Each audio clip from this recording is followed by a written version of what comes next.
I changed the security code on the door to the office and double-locked it, something I hadn't done in years.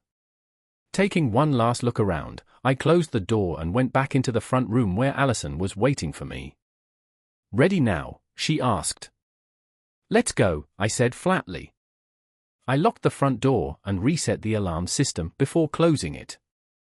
Allison turned to me after putting the clothing bag in the trunk of my car. "Just so you know, your joint account has been frozen. Samantha has already taken out her share. Don't wait too long to sign the papers. I hope to hear from your lawyer soon," she said. "Trust me, I don't know what the hell kind of game you and Samantha are playing, but I promise you this, I will get to the bottom of it, and I promise you heads will roll. Just so you know, you and your client have declared war," I hissed. Allison's face turned white as she took in my words. "You're now my enemies. You drew first blood, and I don't like to lose an argument."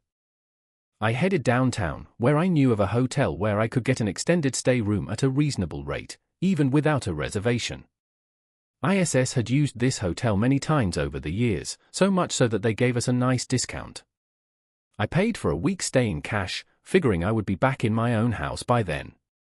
I also didn't want to make it any easier for them to find me, even though I figured they were having me followed. The clerk was surprised to see me hand over a small pile of $100 bills, but he said nothing as he put them in his cash register and handed me a key card. A bellhop took my luggage and followed me to the room on the 11th floor. After putting everything away, I ordered dinner from the hotel's kitchen, which I knew was open until midnight. Then, I pulled out my phone and blocked Samantha's number. I knew several divorced men who had gotten into trouble simply by replying to texts and phone calls. My next action was to call my boss, Jack Iverson, to let him know what had happened. "Damn, son, that's cold," old man Iverson said. "Tell you what, I'll call Alice Hawkins and see if I can get you in to see her first thing in the morning. I'll text you when I finish with her." "Thanks, boss." "I appreciate that," I told him as we ended the call. Alice Hawkins is a family law attorney who hates cheaters with a passion. I got a text from Jack about 30 minutes later, confirming my 9:30 a.m. appointment with Alice. He also offered me the company's private investigative services at no charge. I accepted and sent a thank you text in response. I grabbed my laptop and set it up, connecting to the hotel's Wi-Fi. I first checked our joint account, and it was frozen, but not before Samantha had withdrawn nearly 80% of it. Our joint credit cards had been paid off and cancelled, and our joint savings account was also mostly gone. Fortunately, all of the monthly bills had already been paid. I logged into my disability account, which was at a different bank. I was relieved to see that it was still available. I now felt vindicated in not telling Samantha about that account. I next logged into my home surveillance system and saw there were 2 videos already saved to the cloud. I pulled up the first video and saw Samantha and Allison coming into the house. A man in a well-tailored suit accompanied Samantha. Interesting, I thought to myself, looking at the timestamp. I realized this happened shortly after I left. Well, how did it go? Did he sign the papers? Samantha asked after they were all inside the front room. No, Allison said. I told you he probably wouldn't. Legally, he has 30 days to respond. By the way, you didn't tell me he would be armed. Armed? You mean like with a gun? Samantha asked. Yes, Samantha, that's what armed usually means, Allison answered sarcastically. I was never so scared in my life, Samantha declared. He used to be a federal agent, Samantha quietly told her. He was shot in the line of duty. That's why he has that cane. I know he has a concealed carry permit. Oh, wonderful, Allison said. You could have said something to me in advance. Wait, the man interjected, are you saying he pulled a gun on you? Yes, Allison responded, he went through every room in the house almost as if he was expecting someone to be here. Who did he work for? Do you know? No, not exactly, Samantha told her. Some kind of a task force. He never talked about his work much, though I know he once told my father that he killed people he didn't throw in jail. Task force, interesting. I'll have to look into that, Allison said thoughtfully. Terrific, that is terrific. A mad former fed with a gun. What do you think he's going to do when he learns the whole truth? Settle down, he's not going to do anything, Allison said. Yes, he's angry, and to be honest, he has every right to be. But he's not stupid, and he's not going to learn the whole truth. One other thing, Samantha, what? Why didn't you tell me this was his home before you two got married? I didn't think it would matter, Samantha answered. Why? Why are you kidding me? Technically speaking, you have no right to this place in a divorce, but you said I deserve to have it, and I meant it. But you just made my job a whole lot harder, Allison spat. So, does that mean we can set him up now? The man asked. I've got a whole thumb drive chock full of images and video right here with me. It won't take me but a second to put it on his computer, then we'll have him dead to rights. He'll be in jail before he knows what hit him. Put that away right now, Allison commanded. We're not at that stage yet. Besides, he took his backup drive when he left and he locked the door to his office. I think he also changed the security code to that lock, so the man asked, give me a tire iron, I can use that to break through this door, plus Sam gave me the password to his computer. Don't even think of it, Allison said, her face red. We're going to have to be careful here. Don't do anything rash, you hear me?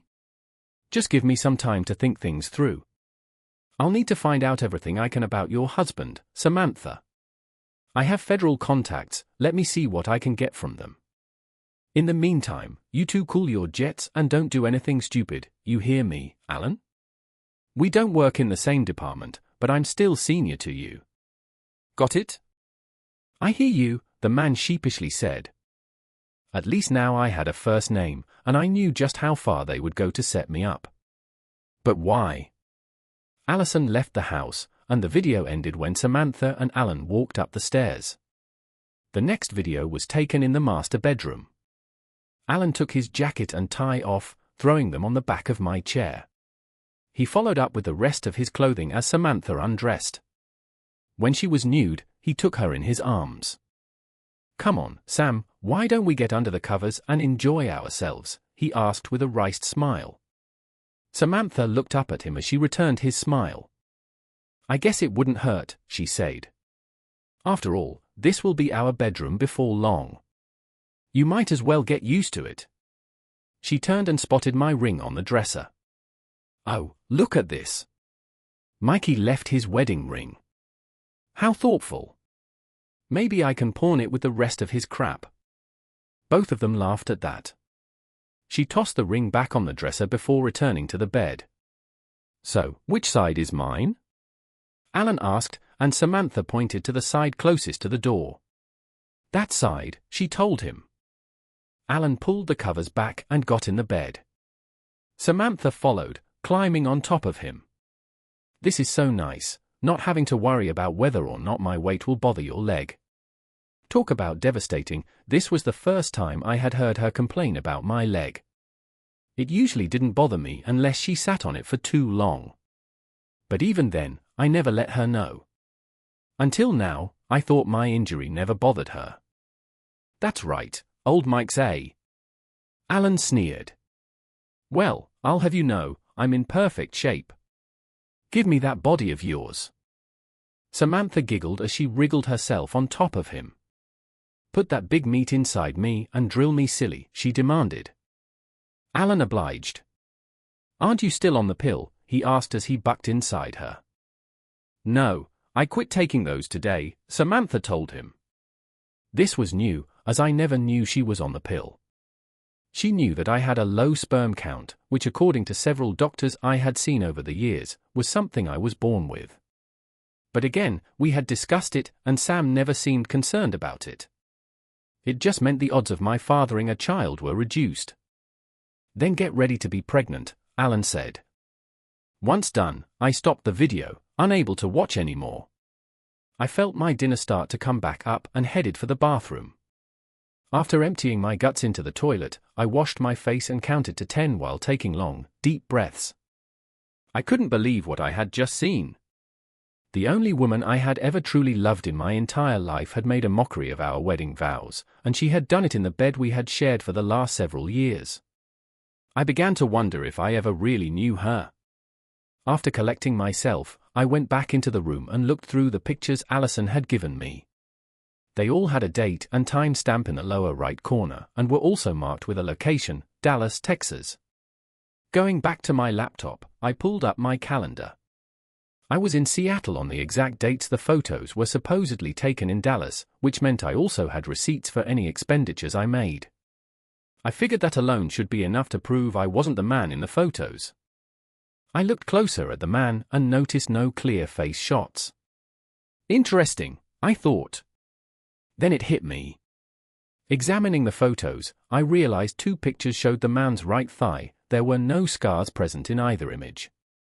I could easily prove that all of these photos were staged. But why?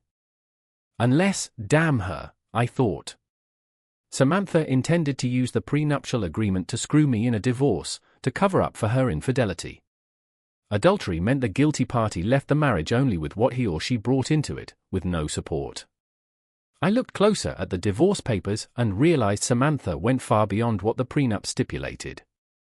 She not only wanted my house, but also 80% of all the marital assets and 25% of my 401k, along with a crippling amount for maintenance. I knew there was no way she would ever get that much in court, which explained why Allison pushed me to sign the papers sight unseen. I wanted to find out what I could about this Alan character. I thought he worked with Samantha's law firm, so I went to their website. Sure enough, I found him, Alan Williams, a junior partner who joined the firm after leaving New York a few months ago. I decided to have our investigators look into his background. Seeing it was pushing 11:30 p.m., I shut my laptop down and prepared to go to bed. But my phone buzzed. Looking, I saw it was Jacob Green, Samantha's father. I was surprised he would call so late in the evening, but decided to take the call anyway. "Mike, this is Jake Green." "How the hell are you, boy?" he asked in his usual salty manner. "Frankly, I've had better days, Pop," I answered. "I'll bet you have. I was at the club with Langley, and he told me that you and Sam are getting divorced," Jacob said. Imagine my surprise. When he asked me how I handled the news of my daughter's pending divorce, I tried Sam's phone, but it went straight to voicemail. "Want to fill me in?" "It's true, she had me served this evening, claims adultery. Did you do it, boy?" Jacob asked in a severe tone. This was just like him, direct and to the point. It was one of the things I admired about the man. "No, but she did." "What are you telling me? She cheated around on you, but claims you messed around on her?" "That's exactly what I'm telling you, Pop." "You got proof of this?" "Sure do." "You want to see it for yourself?" "As a matter of fact, yes, I do." "Where are you?" "I'm coming over right now." "I don't give a damn how late it is. I want to see this so-called evidence." "I'll be here, Pop," I told him. We ended the call, and I got everything ready to show him. Then I made a small pot of coffee, knowing he would want some. I heard a knock on the door, grabbed my pistol, and looked through the peephole. Seeing it was Pop and verifying that he was alone, I cracked the door open. "It's just me, son, no one else is here," Pop said. I unlatched the chain and opened the door but kept my pistol handy. "Come on in," I told him. He walked in, and his eyes grew wide when he saw the 9mm handgun. "What the hell, you expecting trouble?" he asked, shocked. "Always," I told him as I closed and locked the door. "Well, put that damn thing away, will you?" "It makes me nervous," Pop said. I made the weapon safe and put it back in the holster close by my side. "Want some coffee before we get started?" I offered, holding out a paper cup. Pop shrugged his shoulders and took the cup. "What the hell," he said. I poured each a cup, and we sat down. "Are you sure this is coffee?" he asked after a tentative sip. That's what the package says, I answered, causing him to laugh. Show me what you got, he finally said. I handed him the photos Allison gave me earlier that evening. Pop looked through them, his brows furrowed. He sighed and handed them back to me. What do you think? I asked. Well, the guy in those photos does seem to bear a slight resemblance, but whoever he is, he ain't you. What makes you say that? For starters, I've seen you in swimming trunks. That fella doesn't have a scar on his right thigh, Pop said. In a couple of those photos, he looks like he's putting all his weight on that right knee. I've never seen you do that. I couldn't help but smile at his observation. He was right. However, since being shot, I have never been able to put all my weight on that knee. One other thing, I added. Look at the date and time stamp on those photos. According to Allison, this happened in Dallas. I was in Seattle when these pictures were allegedly taken, and I have the receipts to prove it. Interesting, the older man said. You said you have proof that Samantha is cheating on you. I want to see it. It's pretty graphic, Pop, I warned, and he waved off my concern. I'm an adult, boy. There's nothing I haven't seen before, trust me on that. Okay, have it your way. This was from earlier this evening after I left the house, I told him as I started the videos. He watched the action play out on my laptop, with his brows furrowed. When they finished, I brought up the real-time surveillance cameras. Samantha and Alan were sleeping in my bed, naked, arms and legs wrapped around each other. I've seen enough, he said. Turn it off, please. I ended the video and closed the lid on my laptop. Well? I asked. I believe you, son, he finally said quietly. He looked deep in thought for a few moments, then looked at me. You think this has anything to do with your time on the task force? The idea had crossed my mind, and I found his question intriguing, so I wanted to hear his reasoning. What makes you ask that? I haven't exactly been completely straight with you, son. Please understand that, like you, I have been sworn to a level of secrecy. I understand, Pop, I reassured him. I know all about the task force, he told me quietly. I also know about that MAS bunch. Mars? The Mutual Marital Assurance Society? Yes, that's the one.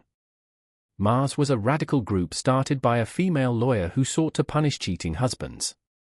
Unfortunately, her quest for power went way beyond that objective. Could you explain that a bit for me, Pop? I asked quietly. He sighed heavily before continuing. Trudy isn't Samantha's birth mother, but she's the only mother Sammy has ever really known, Pop began. I knew Trudy was Pop's second wife, but never pressed the issue. I always figured if he wanted to talk about it, he would. Sam's birth mother abandoned us when she was a little girl. I'm sorry to hear that, I told him. Don't be. Patricia, that was her name, got involved with the woman who started that MAS. She wanted me to help underwrite her operation. She figured I'd be open to it given some of my charitable and political donations. I met the woman, Mona Larson, listened to her spew her snake oil. Of course, I refused to help her. I understood her pain, but there was no way I could condone what she wanted to do. Patty, on the other hand, not only condoned it but wanted to help Mona so much she abandoned us to do it. I hired Bill Jackson to deal with my divorce. She took her maiden name, Witherspoon, and moved to Washington, D.C. to work with Mona. Wait, did you say Witherspoon? I asked. Yes, I did. Why? Pop asked. I recall hearing about a Pat Witherspoon who died in custody a few months before I got shot. Was that your first wife? Yes, Pop said quietly. She didn't just die, though. She was murdered by Mona Larson. I was told she had some kind of poison capsule in her neck. She supposedly got a message from Mona that her services were no longer required. That triggered a hypnotic suggestion that she slap her neck. When she did, the poison capsule broke, and she was dead before her body hit the floor. I didn't know all that, I told him. It wasn't my case. It's neither here nor there, Pop said. By then, I had already remarried Trudy. Can't have children, but she happily adopted Sammy. He wiped his eyes, then looked at me before speaking again. I know MAS has a history of going after former agents. It's their way of getting revenge. That's why I asked if you think they're involved in this.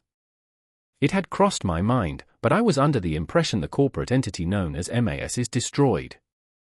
Technically, it is, but there are still a lot of rogue operatives and agents being rounded up, Pop said. I heard they just took a couple of former contractors into custody not that long ago. Damn, I said. I hadn't heard that, but I haven't exactly been in a position where I needed to know. So, tell me, how is it you know all this? After Patty left us, I filed for divorce. Bill Jackson still did family law in those days, and he took my case. When I told him what happened, he informed me that he and some others had heard about Larson and her group, Pop said. He had this crazy idea and ran it by me. I liked it and started putting together a funding mechanism. We formed a board, planned everything out. Hell, I put together the funding to purchase that old army base you call Fort Apache. I also lobbied Congress to get federal support. You know the rest, Pop told me. So when we first met, you already knew about me? I suggested I knew everything about you, son. Everything, Pop said, including your reputation as a hard-nosed guy who doesn't take crap from anyone. So, you were just yanking my chain the day we first met?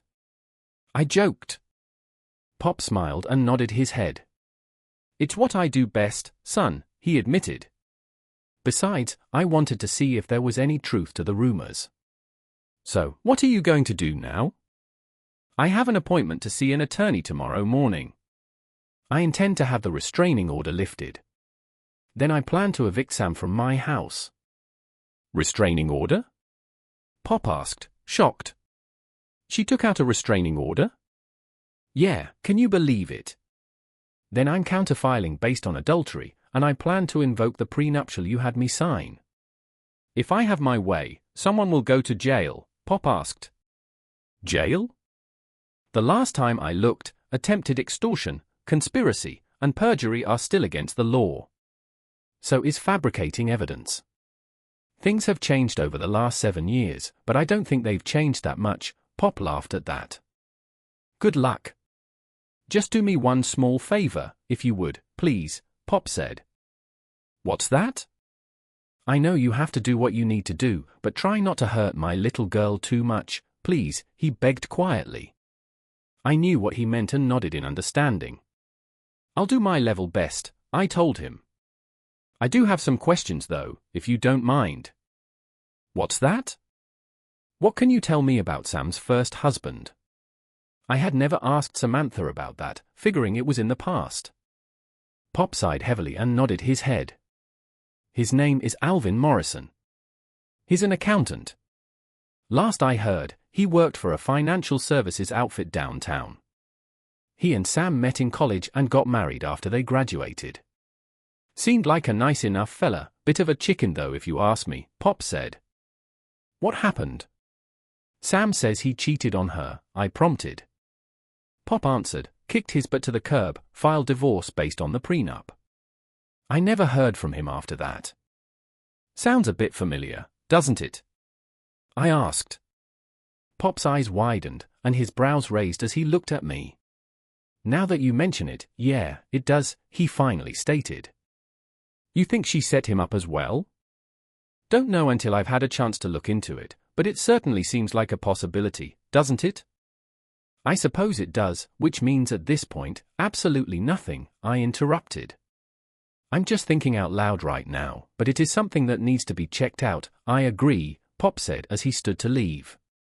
Keep me in the loop if you would, I said sadly. We'll see, Pop, I told him. He seemed to understand, but I could tell he was slightly disappointed in his daughter. We shook hands, and I walked him to the door.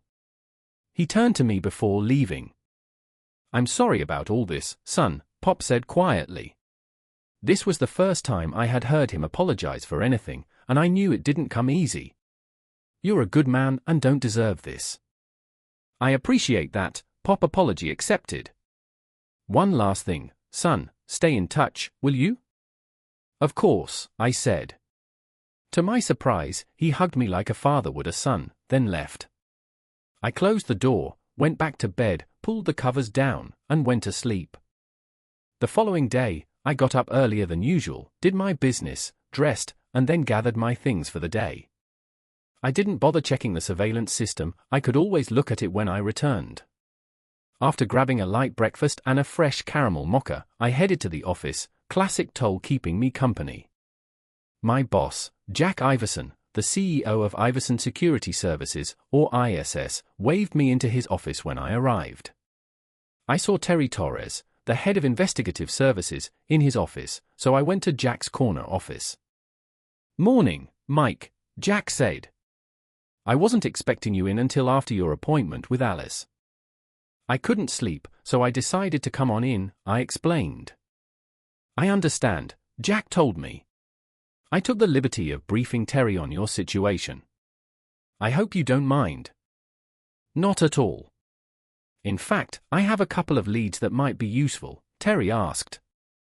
"I learned last night that the man Samantha is cheating on me with is Alan Williams, a partner with the Hempstead Law Group.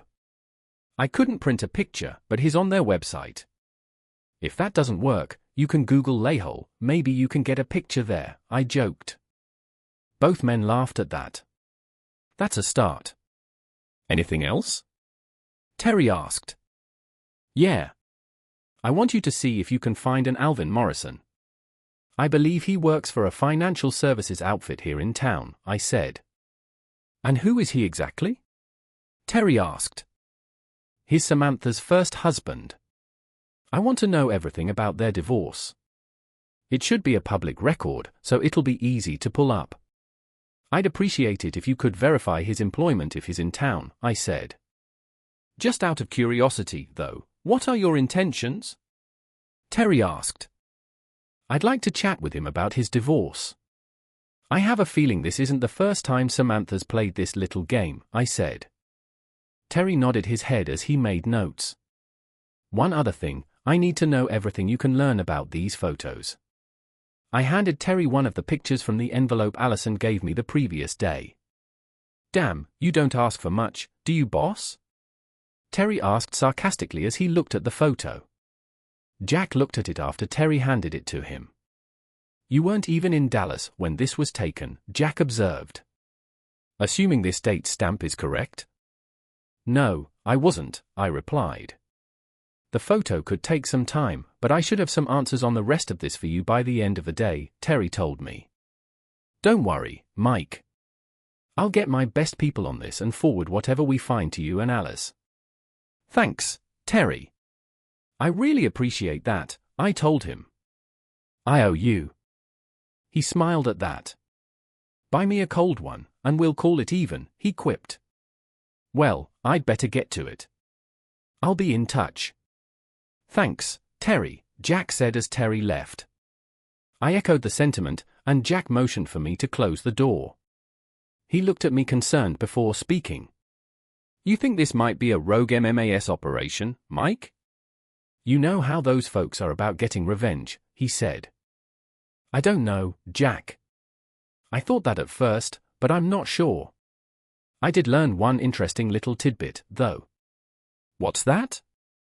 Jack asked.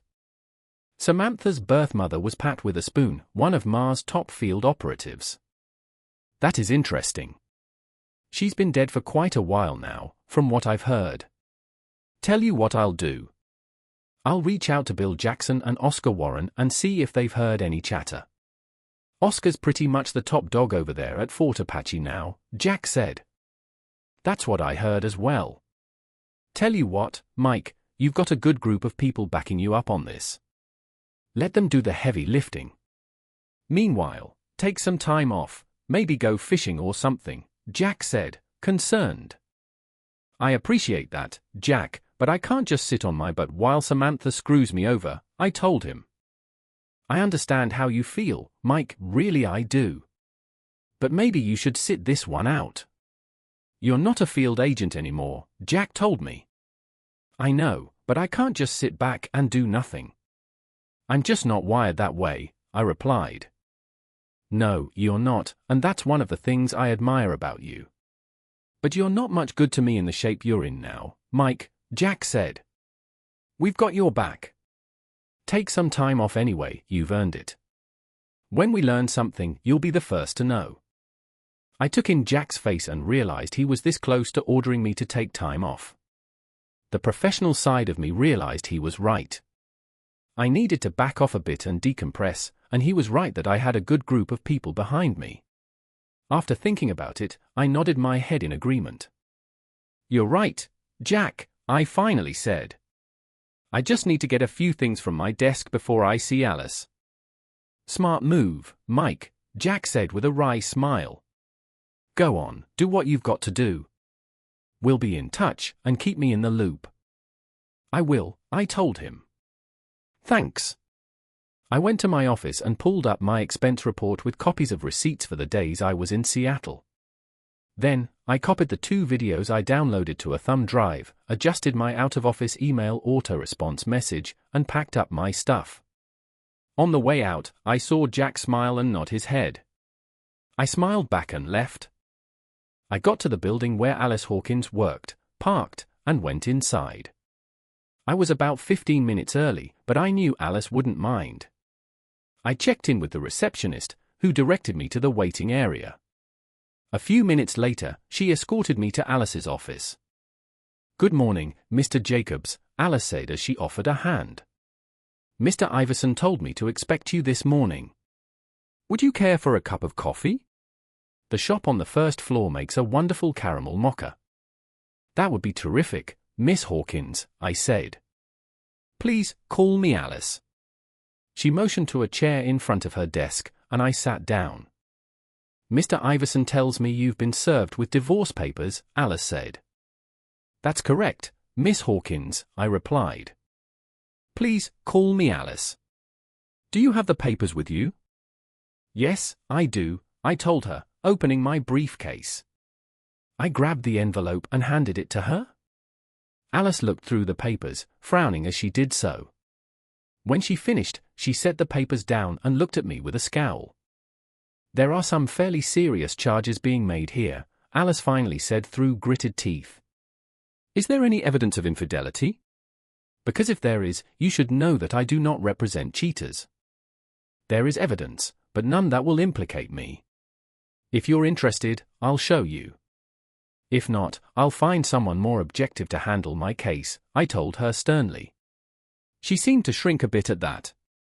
By all means, Mr. Jacobs, show me, she said. I handed her the envelope of photos and watched her eyes widen as she scanned through them.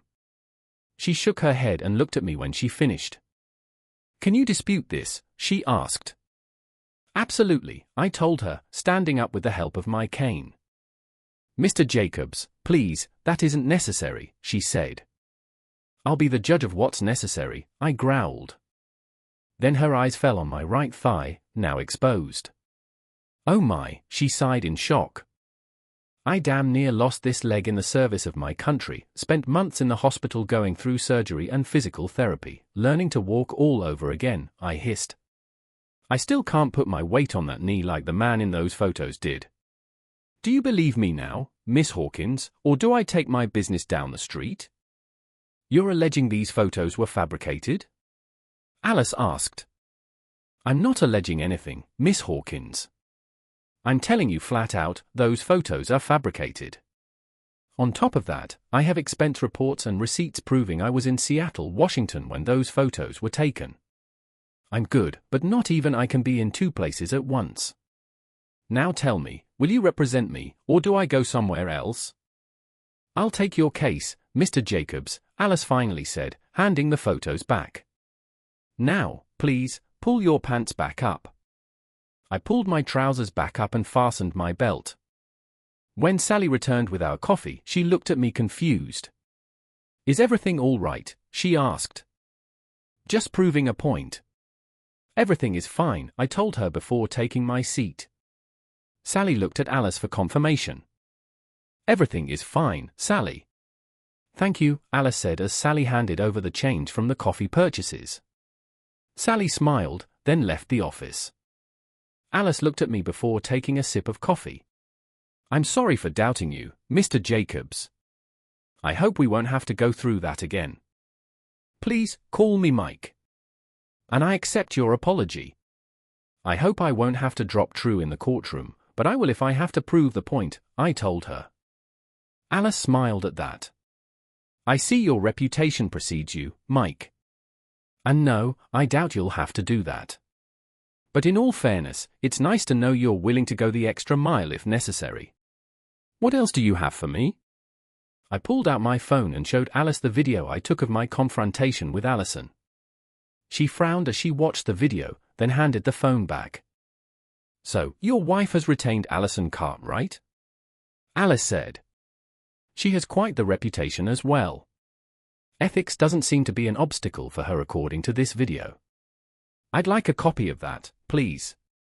It'll come in handy when I file my complaint against her. Complaint? Yes, that video shows several ethics violations and at least one possible criminal act.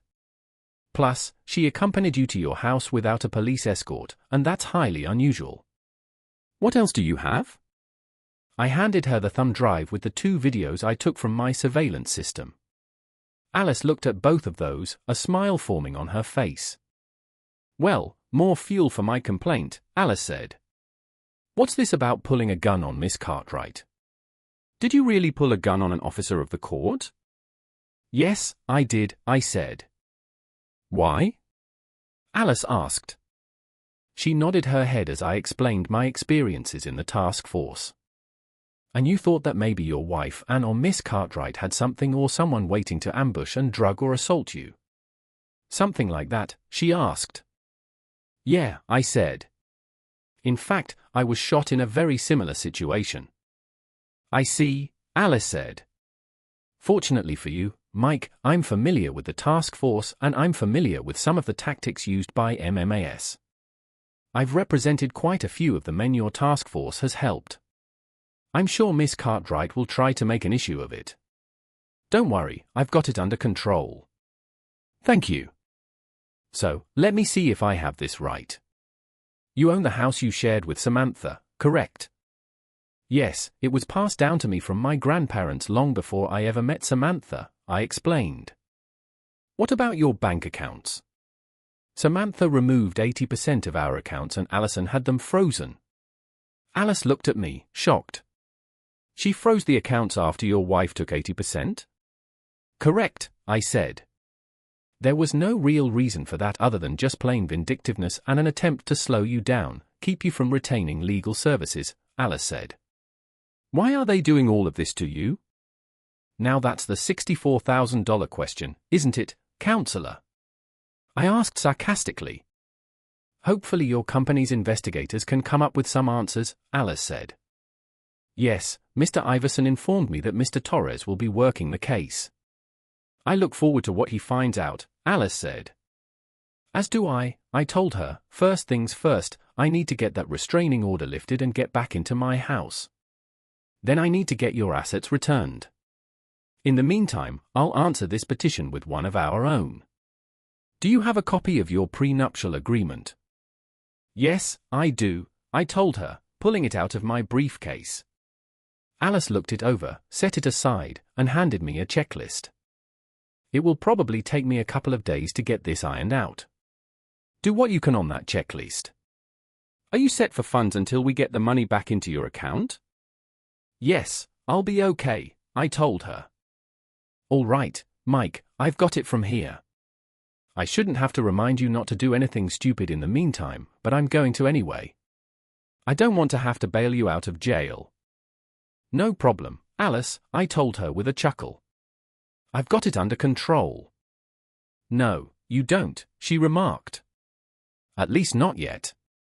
Your cheating swine of a wife has just served you with divorce papers, falsely accused you of adultery based on fabricated evidence, kicked you out of your house, stolen a good chunk of money, and wants to steal most of your assets as well. And that's just for starters. But we will get things under control. We exchanged contact information and then ended the meeting. On the way out, I stopped at Sally's desk and paid a healthy retainer. Then I left, feeling like I had some control over things. I stopped for lunch and received a call between bites of my cheeseburger. I saw it was from Jack, so I took the call. "How did things go with Alice?" he asked. "Went well," I answered. "I hope to see something happen real soon." "Good," Jack responded. I spoke with Bill and Oscar. They're not aware of anything at the moment, but Oscar said he'll be by to see you later this afternoon or this evening. I suspect he'll want some background. I told him where you're hanging out. "No problem, I'm sure he does," I said. "Anything else?" "Terry has some info for you. He's sending you an email with his summary so far. Don't want to say too much over the phone, but I will tell you this, turns out Miss Cartwright handled Samantha's first divorce as well." "Interesting," I said. "I thought you might say that," Jack said. "Anyway, I can't hear the television in the background. You at that new sports bar and grill?" "Yeah, chowing down on a mega cheeseburger," I told him. "Not bad, actually. Maybe I'll try it one of these days," Jack said. "You take care of yourself, and I don't want to see you in here tomorrow." "Got it?" "Got it, boss," I responded. "Good. By the way, good job on that monthly report. Looks like things are improving out west." "Thanks, I noticed that as well." "All right, I'll let you go. Talk to you soon, Mike." We ended the call, and I turned back to my burger. I was nearly finished when my phone buzzed. I saw a text from Terry, Alvin Morrison, financial planner, Tri-States Financial Services, followed by an address close by and a phone number. I acknowledged the text and received an almost immediate reply, "More to come. Standby. We email." "Thanks," I wrote back. That was fast. "We're the best, boss," he replied. I gave his message a thumbs-up emoji and called Alvin's number. To my amazement, he answered after the first ring. "Thank you for calling Tri-States Financial Services, the best in the business. I am Alvin Morrison. How can I help secure your financial future today?" I was momentarily taken aback. At first, I thought this was a recording, but then I realized it was an actual person. "Yes, my name is Mike Jacobs. I'd like to speak with you as soon as possible," I answered. "Absolutely, Mr. Jacobs. I'd love to meet you," Alvin said. "I just so happen to have an opening at 1 p.m. Would that work for you?" I looked at my watch before answering. That would give me roughly an hour, assuming I could finish my burger in the next 10 to 15 minutes. Yes, that would be perfect. I'll see you at 1 p.m. "Thanks," I said. "I look forward to seeing you, Mr. Jacobs," Alvin cheerfully said before we ended the call. I did a quick Google search to see how much guys like Alvin made in an hour and made a mental note of it. I had no intention of purchasing any of his services at the moment. Still, I decided I would compensate him for his time and whatever information he could provide. Wrapping up my lunch, I headed out. As I drove out of the parking lot, I heard a line from an old Jethro Tull song on my car stereo. "The witch's promise was coming, believing he listened while laughing, you flew." "You got that right, Ian," I said to no one in particular. I finally got to the building where Alvin worked, parked the car, and went inside. I introduced myself to the receptionist, who escorted me to Alvin's office. I saw a reasonably tall, lanky man a few years younger than me in a business suit, white shirt, and tie. He smiled as he stood and shook my hand. "Good afternoon, Mr. Jacobs," he said in greeting. "Would you care for a cup of coffee?" "Of course," I said, sitting down. The receptionist asked how I liked my coffee, then left and returned a few moments later with a steaming mug of coffee. I thanked her and took a sip, finding the hot brew sufficiently flavored. "So, Mr. Jacobs, what can I do for you today? Are you looking to invest or possibly set up a retirement portfolio?" We offer some of the best packages in the business, and I can assure you a good return on your investments, Alvin cheerfully stated, smiling the whole time. I wondered if the smile had been surgically implanted on his face. Please, call me Mike, I said, hoping to put him at ease before launching into the real reason for my visit. Okay, Mike, and feel free to call me Alvin, he said, with his constant smile. Thank you, Alvin, I responded, almost feeling wrong about what I would do next. I'm sorry to say I'm not here to purchase any of your products. I'm here to ask about your divorce from Samantha Green. Alvin's smile disappeared, and his face went dark. I'm sorry, Mr. Jacobs, but that's not open for discussion. I'm afraid I'll have to ask that you leave now, Alvin growled. I pulled the small stack of $100 bills from my pocket and counted off 3 bills as his eyes grew wide. I understand this is a sore subject for you, Alvin. I intend to compensate you for your time and whatever information you can provide. I believe financial planners in this area make about $40 an hour. I'm willing to pay you $300 for the same amount of time, I responded, holding 3 $100 bills in my hand. I saw him look at the money as he considered my offer, then his demeanor softened. That's very generous of you, Mike, he finally said. Just one question before I decide whether or not to accept your offer. Anything, I told him. Are you a private investigator or a law enforcement officer? I'm not. I used to be a federal agent, but that was a long time ago. Before this, I said, pointing to my leg. He looked where I pointed and at the cane, then nodded his head. All right, he said. I accept your offer. I handed him the bills. Thank you. You're welcome. Would you mind if I record this conversation? I want to make sure I get everything right. That's fine, he said, shrugging his shoulders. I pulled out my phone and started the audio recorder app. Interview with Alvin Morrison, I said into the recorder, adding the date and the time. So, Alvin, what can you tell me? Not much to tell, really, he began. I met Samantha in college. We shared a few classes, and I was attracted to her. We dated, fell in love, you know, all the usual stuff. We married right out of college. She took me to see her father, Jacob Green. I asked, yeah, him. He hated me from the very beginning. I know he's rich and all, but I never imagined he would be so brash, profane. Actually, I chuckled at that. Anyway, things went well for about 5 years. We were talking about having children and buying a house, basically all the stuff young married couples talk about. I came home from work one day and saw her at the kitchen table with another woman. At first, I thought she was a friend of Samantha's from that law firm she worked for. Would that be Hempstead? I asked. Alvin nodded. Yes, that would be the one. Anyway, I walked into the kitchen and said hello. The other woman handed me an envelope and said I was served. I looked and saw Samantha was accusing me of infidelity. Did you ever cheat on her? I asked. Never. I loved Samantha with all my heart. I know I'm not the most attractive guy, nor the strongest, but I loved her and I would never do anything to hurt her. All right. Did they have proof of this alleged infidelity? I asked. The other woman I learned was Samantha's attorney handed me a smaller envelope full of photographs, claimed she had even more along with a video, threatened to send them out to my friends, family, and even the people I work with unless I sign the papers right then and there. Of course, I refused to sign them until I had a chance to see an attorney. Samantha also had a restraining order and said I had to leave right then. She even had a lot of my stuff already packed. Her lawyer told me she had other evidence against me and threatened to use it if I didn't sign.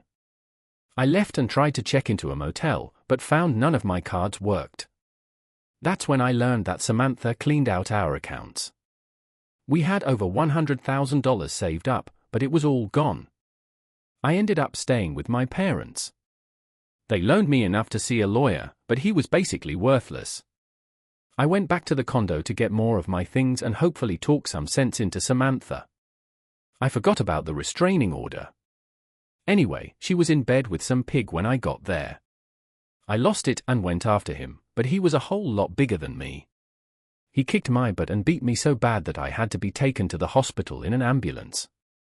When I woke up, I found myself handcuffed to the bed. That's when I was told I was under arrest for violating a restraining order and possessing illegal spicy videos. After I was discharged from the hospital, I was taken to jail. The detective working the case discovered the images on my phone were placed there after I was knocked unconscious, so the charges were dropped. But the damage was already done. I was fired from my job. Basically, my whole life went down the toilet. What about the charge of violating the restraining order? I asked. Turns out that was fabricated as well. There was no restraining order, and the paper Samantha's lawyer gave me hadn't been filed with the court. But that didn't matter. I still ended up spending a weekend in jail, Alvin spit. What then? I asked. They proceeded to destroy me every way they could, Alvin hissed. By the time it was over, I had nothing. I was broke, out of a job, but still expected to pay maintenance and the mortgage on the condo. I took whatever job I could get just to keep my head above water. I finally got on here, and I'm just now beginning to see light at the end of the tunnel. Do you still have the pictures they gave you of your alleged adultery? I asked.